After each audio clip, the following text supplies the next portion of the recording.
ಬಾಳುವ ಮತದೆಲ್ಲ ಸಿಹಿಯಾದ ನೆಲ ಭಾರತ ಎಂಬುದು ತಾಯಿಯೇ ಬೆಳಕು ಬರಲ ಶೂರರ ಹೋರಾಟ ತ್ಯಾಗದ ಪಥವಲಿ ಚರಿತ್ರೆಯ ಹರಿವೊಂದು ಗಂಗೆಯ ಮೌಲ್ಯವಲಿ ಎಂದು ಹೇಳುತ್ತಾ ವೆಲ್ಕಮ್ ಟು ದಿ GVC ಭಾರತ ಚರಿತ್ರೆ YouTube channel. Today I am going to explain the GPSTR English paper.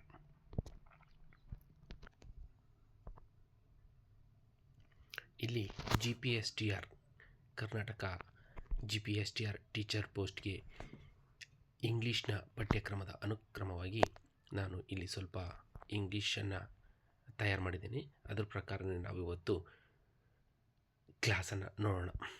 ಯಾವ ರೀತಿ ಕೇಳ್ತಾರಪ್ಪ ಅಂತಂದರೆ, here's an unseen passage for reading and comprehension practice followed by questions to test understanding. ನೋಡಿ, ಸ್ವಲ್ಪ passage ಕೊಟ್ಟಿರ್ತಾರೆ, ಅಲ್ಲಿ ಕಾಂಪ್ರಹೆನ್ಷನ್ ಪ್ರಾಕ್ಟೀಸ್ ನೋಡ್ತಾರೆ. ಅಂದರೆ ಕ್ವಶನ್ ಕೊಟ್ಬಿಟ್ಟು ನೀವು ಅದನ್ನು ಹೇಗೆ ಅಂಡರ್ಸ್ಟ್ಯಾಂಡಿಂಗ್ ಮಾಡ್ಕೊಂಡಿದ್ದೀರಾ, ಕಾಂಪ್ರಹೆನ್ಷನ್ನ ಹೇಗೆ ಅಂಡರ್ಸ್ಟ್ಯಾಂಡಿಂಗ್ ಮಾಡ್ಕೊಂಡಿರ, ನೀವು ಒಂದು ವಿಷಯವನ್ನು ಹೇಗೆ ಅರ್ಥ ಮಾಡ್ಕೊಂಡಿರೋದ ಅನ್ನೋದನ್ನು ನಿಮ್ಮನ್ನು ಟೆಸ್ಟ್ ಮಾಡಿಬಿಟ್ಟು ಅದರ ಪ್ರಕಾರ ಮಾರ್ಕ್ಸನ್ನು ತೊಗೊತಾರೆ. ಇಲ್ಲಿ ಪ್ಯಾಸೇಜ್ ಕೊಟ್ಟಿದ್ದಾರೆ. ಮೊದಲು ಒಂದು ಪ್ಯಾಸೇಜನ್ನು ನೋಡೋಣ. ಫಾರ್ ಎಕ್ಸಾಂಪಲ್, ನಾನೊಂದು ಪ್ಯಾಸೇಜ್ ತೊಗೊಂಡಿದ್ದೀನಿ. The Amazon rainforest, often called the lungs of the earth, produces around 20% of the world's oxygen. Covering over 5.5 million square kilometers, it is home to millions of species of plants, animals, and insects. The rainforest also plays a crucial role in regulating the global climate by absorbing carbon dioxide.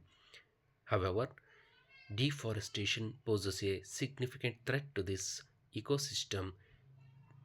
Trees are cut down for agriculture, logging, and urban development, leading to loss of biodiversity and increased carbon emissions. Conservation efforts by governments and environmental organizations aim to protect this vital natural resource for further generations. ಈ ರೀತಿಯಾಗಿ ಒಂದು ಪ್ಯಾಸೇಜನ್ನು ಕೊಟ್ಬಿಟ್ಟು ಅದರ ಮೇಲೆ comprehension ಕ್ವಶನ್ಸನ್ನು ಕೊಟ್ಟಿರ್ತಾರೆ. ನೋಡೋಣ, ಇಲ್ಲಿ ಒಂದು 5 ಕ್ವಶನ್ಸನ್ನು ತಯಾರು ಮಾಡಿದ್ದೀನಿ. What is the Amazon rain forest often called? ಯಾವತ್ತಾಗಿ ನೀವು ಪ್ಯಾಸೇಜ್ ಓದೋದಕ್ಕೆ ಮುಂಚೆ ಫಸ್ಟ್ ಕ್ವಶನ್ ಓದಿ ನಂತರ ಪ್ಯಾಸೇಜ್ ಓದಿ. ಯಾಕೆಂದರೆ ಆ ಕ್ವಶನ್ಗೆ ಉತ್ತರ ಎಲ್ಲಿರ್ತದೋ ಅಲ್ಲಿ ನೀವು ಫೋಕಸ್ ಮಾಡ್ಬೋದಾಗ್ತದೆ. ಒಮ್ಮೆ ಕ್ವಶನ್ಸ್ ಓದಿ ಎಕ್ಸಾಮಲ್ಲಿ, ನಂತರ ಪ್ಯಾಸೇಜನ್ನು ಓದಲಿಕ್ಕೆ ಹೋಗಲಿ. Okay, question number 2. How much of the world's oxygen does the Amazon rainforest produce? What role does the rainforest play in climate regulation? What are the main causes of deforestation in the Amazon? Why is conservation of the rainforest important? ಈ ರೀತಿಯಾಗಿ 5 ಪ್ರಶ್ನೆಗಳನ್ನು ಓದಿ ನಂತರ ಒಂದ್ಸರಿ ಪ್ಯಾಸೇಜನ್ನು ಓದ್ತಾ ಹೋಗಿ, ಆಗ ಕೊಟ್ಟಿರ್ತಕ್ಕಂಥ ಪ್ರಶ್ನೆಗೆ ಉತ್ತರ ಏನು ಸೂಟಬಲ್ ಆಗ್ತದೆ ಅನ್ನೋದನ್ನು ನೀವು ಅಲ್ಲಿ ಫೋಕಸ್ ಮಾಡ್ತಾ ಹೋಗ್ಬೋದು. ನಂತರ ಈ 5 ಪ್ರಶ್ನೆಗಳಿಗೆ ಉತ್ತರವನ್ನು ನೀವು ಕೂಡ ಗೆಸ್ ಮಾಡಿ ಯಾವ ರೀತಿ ಬರೀಬೋದು ಅಂತ ನಾನು ಈಗ ಉತ್ತರವನ್ನು ನಿಮಗೆ ಹೇಳ್ತೇನೆ. ಬೇಕಿದ್ದರೆ ನೀವು ನೋಟ್ ಡೌನ್ ಮಾಡ್ಕೊಳ್ಳಿ, ದಯವಿಟ್ಟು ತುಂಬ ಯೂಸ್ಫುಲ್ ಆಗ್ತದೆ. Answers: the Amazon rain forest is often called the lungs of the earth. ನೋಡಿ, ಇಲ್ಲಿದೆ ಪ್ರಶ್ನೆ. What is the Amazon rain forest often called? The Amazon rain forest is often called the lungs of the earth. Amazon rain ಫಾರೆಸ್ಟನ್ನು ಏನಂತ ಕರೀತಾರೆ? Lungs of the earth ಅಂತ ಕರೀತಾರೆ, according to the passage. ನಂತರ 2ನೇ ಪ್ರಶ್ನೆ ನೋಡೋಣ. How much of the world's oxygen does the Amazon rain forest produce? Amazon rain forest ಪ್ರಪಂಚದಲ್ಲಿ ಉತ್ಪಾದನೆ ಆಗ್ತಕ್ಕಂಥ ಆಕ್ಸಿಜನ್ನಲ್ಲಿ ಈ ಅಮೆಝಾನ್ ರೈನ್ ಫಾರೆಸ್ಟ್ ಎಷ್ಟು ಆಕ್ಸಿಜನ್ನ ಉತ್ಪಾದನೆ ಮಾಡ್ತದೆ ಅಂತ ಅರ್ಥ. ಇಲ್ಲಿ ನೋಡೋಣ. It produces around 20% of the world's oxygen. ಪ್ರಪಂಚದಲ್ಲಿ ಆಕ್ಸಿಜನ್ ಎಷ್ಟು ಉತ್ಪಾದನೆ ಆಗುತ್ತೋ ಅದರಲ್ಲಿ 20% ಈ ಅಮೆಝಾನ್ ರೈನ್ ಫಾರೆಸ್ಟಲ್ಲೇ ಉತ್ಪಾದನೆ ಆಗ್ತದೆ ಅಂತ ಹೇಳ್ತದೆ. It produces around 20% of the world's oxygen. Okay, ನಂತರ 3rd question, come to the what role does the rainforest play in climate regulation? ನೋಡಿ, ಈ The rainforest helps regulate the climate by absorbing carbon dioxide. ಪ್ರಪಂಚದಲ್ಲಿ ಉತ್ಪಾದನೆ ಆಗ್ತಕ್ಕಂಥ ಈ carbon ಡೈಆಕ್ಸೈಡನ್ನು absorbing ಮಾಡ್ತದೆ ಈ rain forest. ಈ ಜಾಗತಿಕ ತಾಪಮಾನದಲ್ಲಿ ಈ ಕಾರ್ಬನ್ ಡೈಆಕ್ಸೈಡು ತುಂಬ ಪ್ರಭಾವ ಬೀರಿದೆ. ಅದನ್ನು ಕಡಿಮೆ ಮಾಡಲಿಕ್ಕೆ ಇಡೀ ಜಗತ್ತು ತಲ್ಲಣಗೊಂಡಿದೆ. ಅದರಿಂದ ಈ ಥರ ಅಮೆಝಾನ್ ರೈನ್ ಫಾರೆಸ್ಟ್ ಇದೆಯಲ್ಲ, ಆ ಥರದ ಫಾರೆಸ್ಟ್ಗಳು ನಮಗೆ ತುಂಬ ಹೆಲ್ಪ್ಫುಲ್ ಆಗ್ತದೆ. ಈ rain forest helps regulate the climate by absorbing, ಅಂದರೆ ಹೀರ್ಕೊಳ್ಳುತ್ತೆ ಕಾರ್ಬನ್ ಡೈಆಕ್ಸೈಡನ್ನು, ನಂತರ ಅದು ಆಕ್ಸಿಜನ್ ನಮಗೆ ಕೊಡ್ತದೆ ಅಂತ. Okay, next fourth question. What are the main causes of deforestation in the Amazon? ಈ ಡಿಫಾರೆಸ್ಟೇಷನ್ ಆಗಲಿಕ್ಕೆ, ಅಮೆಝಾನ್ನಲ್ಲಿ ಡಿಫಾರೆಸ್ಟೇಷನ್ ಅಂದರೆ ಮರ ಕಡಿಯೋದು ಅಥವಾ ಅರಣ್ಯವನ್ನು ನಾಶ ಮಾಡೋದಕ್ಕೆ ತುಂಬ ಮುಖ್ಯವಾದ ಕಾರಣ ಏನು ಅಂತ ಕೇಳಿದ್ದಾರೆ. ಇಲ್ಲಿ ಉತ್ತರವನ್ನು ನೋಡೋಣ. ತಮ್ಮೆಲ್ಲರಿಗೂ ಗೊತ್ತಿದೆ ಅದು. Deforestation is mainly caused by agriculture, logging and urban development. ಮರದ ರೆಂಬೆ ಕೊಂಬೆಗಳನ್ನು ನಮಗೆ ಏನಾದರೂ ವುಡ್ ವರ್ಕ್ ಅದು ಇದು ಅಂತ ಮನೆಗೆ ಬಳಸ್ತಿರ್ತೀವಿ. ನಂತರ ಅಗ್ರಿಕಲ್ಚರ್ಗೋಸ್ಕರ ಬಳಸ್ತಿರ್ತೀವಿ. ಮತ್ತು ಮುಖ್ಯವಾಗಿ ಅರ್ಬನ್ ಡೆವಲಪ್ಮೆಂಟ್, ನಗರೀಕರಣಕ್ಕೆ ಇದನ್ನು ಡಿಫಾರೆಸ್ಟೇಷನ್ಗೆ ಮುಖ್ಯವಾದ ಕಾರಣಗಳು. Agriculture, logging and urban development, these are the main causes for the deforestation. Okay, ನಂತರ 5ನೇ ಪ್ರಶ್ನೆ ಏನಪ್ಪ ಅಂದರೆ, why is conversation of the rain forest important? Why is conversation of the rain forest important? ಯಾಕೆ ಈ ಒಂದು ಕಾನ್ವರ್ಸೇಷನ್, ರೈನ್ ಫಾರೆಸ್ಟ್ ಬಗ್ಗೆ conversation ಮಾಡೋದು ತುಂಬ ಇಂಪಾರ್ಟೆಂಟ್ ಆಗಿದೆ ಅಂತಂದರೆ, yes, conversation is important to protect biodiversity and reduce carbon emissions. ಈಗ ಹೇಳ್ದಂಗೆ ಜಾಗತಿಕ ತಾಪಮಾನ ಹೆಚ್ಚಾಗಿರೋದ್ರಿಂದ ಅದನ್ನು ರಿಡ್ಯೂಸ್ ಮಾಡಬೇಕು ನಾವು. ಕಾರ್ಬನ್ ಡೈಆಕ್ಸೈಡ್ ಹೆಚ್ಚಾಗಿರೋದ್ರಿಂದ ಜಗತ್ತಿನ ತಾಪಮಾನ ಹೆಚ್ಚಾಗಿದೆ. ಅದನ್ನು ರಿಡ್ಯೂಸ್ ಮಾಡಲಿಕ್ಕೋಸ್ಕರ ನಮಗೆ ಈ ಒಂದು ರೈನ್ ಫಾರೆಸ್ಟ್ನ ಮಾಹಿತಿ ತುಂಬ ಮುಖ್ಯವಾಗಿದೆ. ಹಾಗೆ ಬಯೋಡೈವರ್ಸಿಟಿ, ಜೀವಿಗಳ ವೈವಿಧ್ಯತೆ, ಬಹುವೈವಿಧ್ಯತೆಯನ್ನು ತಿಳ್ಕೊಳ್ಳಿಕ್ಕೆ ನಮಗೆ ಈ ಒಂದು ರೈನ್ ಫಾರೆಸ್ಟ್ ಬಗ್ಗೆ ಕಾನ್ವರ್ಸೇಷನ್ ಮಾಡೋದು ತುಂಬ ಮುಖ್ಯ ಆಗಿದೆ ಅಂತ ನಾವು ತಿಳ್ಕೊಳ್ಬೋದು. ಈ ರೀತಿಯಾಗಿ ಯಾವುದೇ ಒಂದು ಪ್ಯಾಸೇಜನ್ನು ತಾವು ಹೇಗೆ ಅರ್ಥ ಮಾಡ್ಕೊಂಡಿದ್ದೀರಾ ಅನ್ನೋದನ್ನು ಟೆಸ್ಟ್ ಮಾಡ್ತಾರೆ. ಸುಮ್ಮನೆ ನಮಗೆ ಪ್ಯಾಸೇಜ್ ಇದೆ, ಇಲ್ಲಿ ಈ ಪ್ಯಾಸೇಜ್ನಲ್ಲಿ ಎಲ್ಲಾದರೂ ಒಂದು ಉತ್ತರ ಇರುತ್ತೆ ಅಂತ 4 ಲೈನ್ ನೋಡಿ ಬರೆದ್ಬಿಡೋದಲ್ಲ. ಯಾವುದು ಇಂಪಾರ್ಟೆಂಟ್ ಇದೆಯೋ ಅದನ್ನು ನೋಡಿ ತಮ್ಮ ಭಾಷೆಯಲ್ಲಿ ತಾವು ಹೇಗೆ ಅರ್ಥ ಮಾಡ್ಕೊಂಡಿದ್ರು ಅದನ್ನು ಉತ್ತರವಾಗಿ ಅಥೆಂಟಿಕ್ ಆನ್ಸರನ್ನು ಹೆಚ್ಚಿಗೆ ಬರಿಬಾರ್ದು, ಕಡಿಮೆನೂ ಬರಿಬಾರ್ದು, ಸರಿಯಾಗಿ ಬರಿಬೇಕು. ಈ ರೀತಿಯಾಗಿ ಬರೆಯೋದು ಒಂದು ಕಾಂಪ್ರಿಹೆನ್ಷನ್ನ ಟೆಸ್ಟ್ ಮಾಡೋದ್ರಲ್ಲಿ ತುಂಬ ಯೂಸ್ಫುಲ್ ಆಗ್ತದೆ. Let me know if you want to different types of passage. Okay, here we have one more passage. Here's another unseen passage with comprehension questions. Let me see. Thomas Edison was one of the greatest inventors in history. He is best known for inventing the electric light bulb, but he also developed many other important devices, including the phonograph and the motion picture camera. Edison held over 1,000 patents for his inventions. He believed in hard work and perseverance, often saying that genius is 1% inspiration and 99% of perspiration. Despite facing failures, he never gave up and kept experimenting until he succeeded. His invention changed the world and improved the lives of millions of people. ನೋಡಿ, ಇಲ್ಲಿ Thomas Edison ಬಗ್ಗೆ ಒಂದು passage ಇದೆ. I think ನಿಮಗೆಲ್ಲರಿಗೂ Thomas ಎಡಿಸನ್ದು ಒಂದು ಜೀವನದಲ್ಲಿ ನಡೆದಂಥ ಘಟನೆ ಗೊತ್ತಿರಬೇಕು ಅಂದ್ಕೊತೀನಿ. ಅದನ್ನೊಂದು 2 ವಾಕ್ಯದಲ್ಲಿ ಹೇಳ್ಬಿಡ್ತೀನಿ. ಈ ಥಾಮಸ್ ಎಡಿಸನ್ನು ತಾನು ಸ್ಕೂಲ್ಗಳು ಹೋಗ್ಬೇಕಾದ್ರೆ ಅವರ ಟೀಚರ್, ಅಂದರೆ ಅವರ ಒಂದು ಸ್ಕೂಲಿಂದ ಹೊರಗೆ ತಳ್ಳಿರ್ತಾರೆ. ಅಂದರೆ ಉಪಯೋಗಕ್ಕೆ ಬಾರದ ಒಬ್ಬ ವಿದ್ಯಾರ್ಥಿ, ಇವನು ಏನು ಯಾವುದರಲ್ಲೂ ಮಿಂಗಲ್ ಆಗಲ್ಲ, ಕೆಲಸಕ್ಕೆ ಬರಲ್ಲ, ಈ ರೀತಿಯಾಗಿ ಕಂಪ್ಲೇಂಟ್ ಮಾಡಿ ಯಾವುದಕ್ಕೂ ಅವರು ಒಂದು ಲೆಟ್ರ್ ಬರೀತಾರೆ ಅವ್ರ ತಾಯಿಗೆ. ನಿಮ್ಮ ಹುಡುಗ ತುಂಬ ದಡ್ಡ ಇದ್ದಾನೆ, ಉಪಯೋಗಕ್ಕೆ ಬಾರ್ದವನು, ನಿಮ್ಮ ಹುಡುಗನಂಥವ್ನು ನಮ್ಮ ಶಾಲೆ ಇದ್ದರೆ ನಮ್ಮ ಶಾಲೆಗೆ, ಸ್ಕೂಲ್ಗೆ ಕೆಟ್ಟ ಹೆಸರು ಬರ್ತದೆ ಅಂತಂದು ಹೇಳ್ಬಿಟ್ಟು ತನ್ನ ಮಗನಿಗೆ ಲೆಟ್ರ್ ಕೊಟ್ಬಿಟ್ಟು ನಿಮ್ಮ ಅಮ್ಮಗೆ ಕೊಡು ಅಂತ ಹೇಳ್ತಾರೆ. ಅವರಮ್ಮ ಅದನ್ನು ಓದ್ಬಿಡ್ತಾಳೆ. ಓದಿದ ನಂತರ ಮಗ ಕೇಳ್ತಾನೆ, ಅಮ್ಮ ಅದರಲ್ಲಿ ಏನು ಬರೆದಿದ್ದಾರೆ ಅಂತ. ತಾಯಿ ಹೇಳ್ತಾಳೆ, ಅಂದರೆ ಮಗನ ಯಾವುದೇ ಮನಸ್ಸಿಗೆ ನೋವಾಗಬಾರ್ದು ಅಂತಂದು, ನೀನು ತುಂಬ ಬುದ್ಧಿವಂತ ಅಂತೆ, ನಿನ್ನಂಥ ಬುದ್ಧಿವಂತನಿಗೆ ಪಾಠ ಮಾಡಲಿಕ್ಕೆ ಆ ಸ್ಕೂಲು ಯೋಗ್ಯತೆ ಇಲ್ವಂತೆ.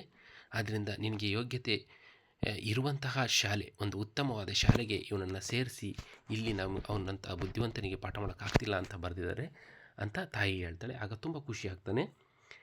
ಅಂದರೆ ತಾಯಿ ತನ್ನ ಮಗುವನ್ನು ರಕ್ಷಣೆ ಮಾಡಲಿಕ್ಕೆ ಮನಸ್ಸಿನ ಮೇಲೆ ಯಾವುದೇ ನೋವಾಗಬಾರ್ದು ಅಂತ ರಕ್ಷಣೆ ಮಾಡಲಿಕ್ಕೋಸ್ಕರ ಈ ಥರ ಹೇಳ್ತಾಳೆ.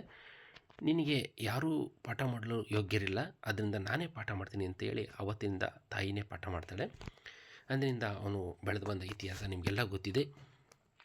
ಈಗ ಅವನು ಇಡೀ ಪ್ರಪಂಚಕ್ಕೆ ಬೆಳಕಾಗಿದ್ದೇನೆ ಲೈಟನ್ನು ಕಂಡುಹಿಡಿಯೋದ್ರ ಮುಖಾಂತರ. ಓಕೆ, ಈ ಪ್ಯಾಸೇಜನ್ನು ನೋಡೋಣ. ಈಗ ಈ ಪ್ಯಾಸೇಜನ್ನು ಒಂದ್ಸರಿ ಓದಿ ತಾವು ಕೂಡ ನಂತರ ಪ್ರಶ್ನೆಗಳನ್ನು ತಿಳಿಯೋಣ. Who was Thomas Edison? What are some of Edison's famous inventions? How many patents did Edison hold? What was Edison's famous quote about genius? What quality helped Edison succeed despite failures? ನೋಡಿ, ಇಲ್ಲಿ questions ಈ ರೀತಿ ಇದೆ. ಈ ಕ್ವಶನನ್ನು ಓದಿದ ನಂತರ ಮತ್ತೆ ಪ್ಯಾಸೇಜನ್ನು ಓದಿ ಆವಾಗ ಉತ್ತರಗಳನ್ನು ಗಮನಿಸಿ ನೋಡೋಣ. ಈಗ ಆನ್ಸರ್ಸನ್ನು ನೋಡೋಣ. First question, who was Thomas Edison? Thomas Edison was one of the greatest inventors in history. Okay, ನಂತರ what are some of Edison's famous inventions? ಅವನ ಇನ್ವೆನ್ಷನ್ಸ್ ಯಾವ್ಯಾವು ಅಂತ ನೋಡೋಣ. Some of his famous inventions include the electric light bulb, the phonograph and the motion picture camera.